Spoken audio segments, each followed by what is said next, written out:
Good morning, y'all. What's happening, Coach C? What's good?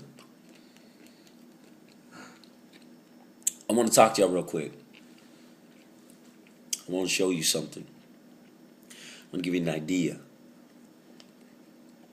I want to talk about commitment. I want to talk about what you have in your life right now.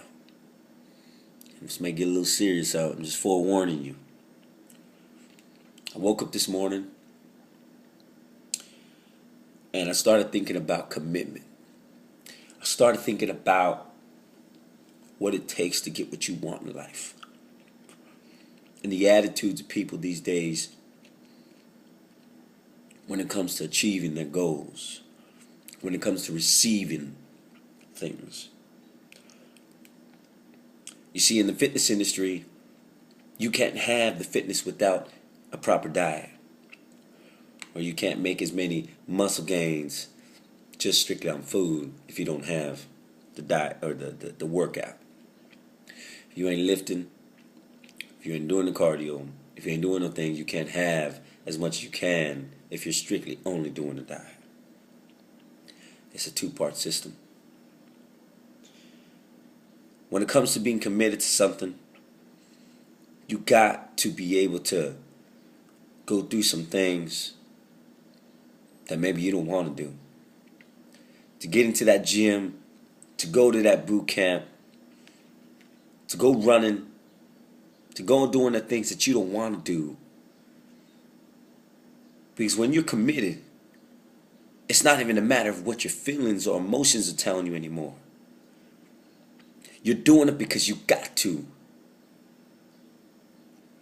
I'll take this and I'll relate it to something maybe you might be able to understand. When your son or your daughter comes home and they tell you, Mom, Dad, I'm gay. Mom, Dad, I don't want to go to college. Mom, Dad, I don't want to do school anymore.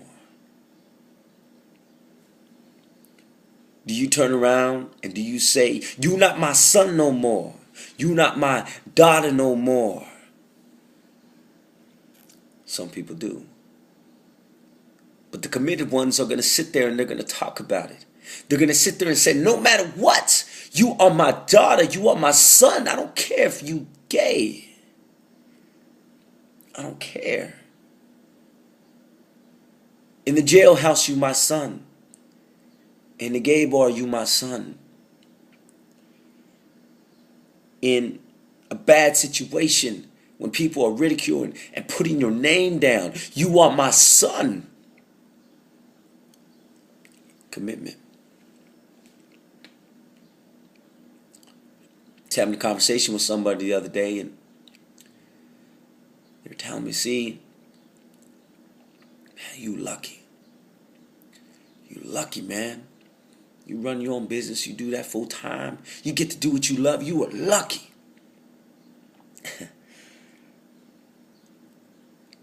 And I had to take a moment because I wanted to say so much. But all I said to him was, I'm just committed. What I really wanted to tell him, what I really wanted to say was, man, do you understand what it took for me to get there? Do you understand what it still takes for me to stay here? Do you understand the days when I just began, when I was cutting back at my job, telling my boss to pay me just a little less and just to give me a little more time freedom, to hop on my bike that I had parked in the shed in the middle of the fields and bike myself 3 miles to the bus station, hopefully catching the bus. Attach that bike to the bus, get on that thing, go over to the next town, get off the bus, go pick up my children with no car, walk my children home. On certain days, the wind was blowing 40, 50 miles per hour. I couldn't breathe. I felt hopeless. I felt helpless. And I had to get home because I had to go do this little thing that I was working on called Life Purpose Boot Camp. The days where I'm out there burning underneath the sun and I got 2 people showing up to my camp. The days where I'm out there just pouring my all. And there's clients that I don't want to be training. The days where I'm pounding, literally pounding on the gazebo that we were at, saying you can have this. You can have this.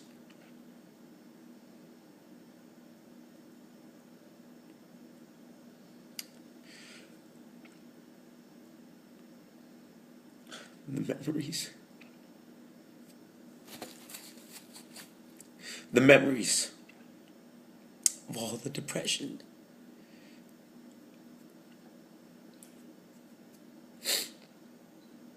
And all the anxiety that used to beat up on me day after day after day. The times when my life was being threatened by people that I was supposed to be loved by. Those memories just lingering in my head while I'm trying to help other people. The visions of my children.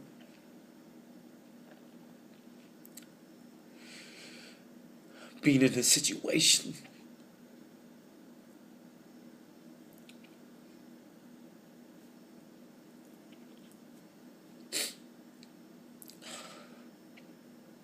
where I pick them up and they got lice coming out their head. They haven't been changed for days. They're in a whole different state. I have no idea where they at.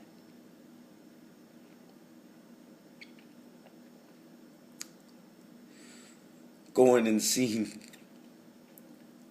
the person who I married locked up, addicted to drugs, commitment. Waking up in the middle of the night with my screaming child, me screaming myself, why?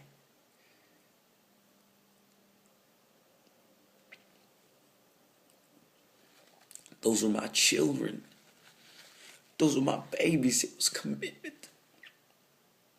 You can't walk away from commitment. If you really dedicated, you're going to put a lot into it before you ever expect anything back. I'm just now reaping what I was sowing years ago with my children, because now they know. They know that daddy had to go through a few things, and they appreciate their dad. They appreciate what I built for them. You got to be committed. You can't expect to come to a boot camp or go to the gym and you eating crap and you're not doing what your instructors are telling you to do. You're not doing what your trainers are telling you what to do, but you expecting a whole lot and you getting down on yourself because that scale ain't going down. You got to have commitment.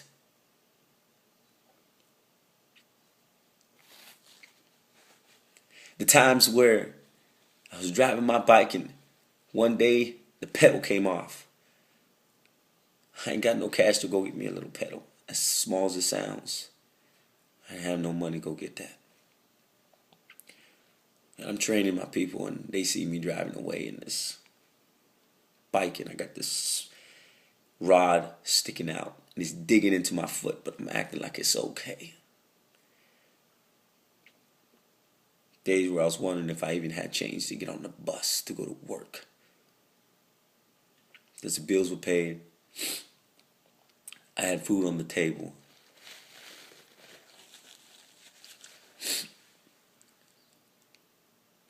Commitment. I know this is getting a little deep for y'all. I have never met somebody successful. Somebody who had something worth having that people are jealous about. People looking at them like, dang, man, how you get there? I've never met somebody like that wasn't committed. They started from the bottom and they inched their way up. And they cried and they crawled and they freaking blood, sweat, and tears went into what it is that they have. And they stay humble. They stay committed. They still willing to go in the trenches if need be. Before any staff came along, before anybody came out to volunteer to help them, they were willing to look like fools. They were willing to be that one person that stood out. When I used to go to Rigetti High School, and I was a youth minister, believe it or not. I was a youth minister. I was walking around school with my Bible, standing up on benches, preaching to people. Somebody, whoever's watching this video, there's some of you guys that know that you were there. I was willing to look like a fool. I was willing to be that one person that everybody was like, oh my God, did you see what he did today? It's not out of ego trip. It's out of commitment. It's being able to stand up for what you believe in. Because when you can stand up for what you believe in and you committed, that's when you're going to get exactly what it is that you want. Help enough people get what they want. Bring some value to the marketplace, and you will get what you want. Stay committed, y'all. This is Coach C. You know what it is. Let's get out there and kill this day. See you later.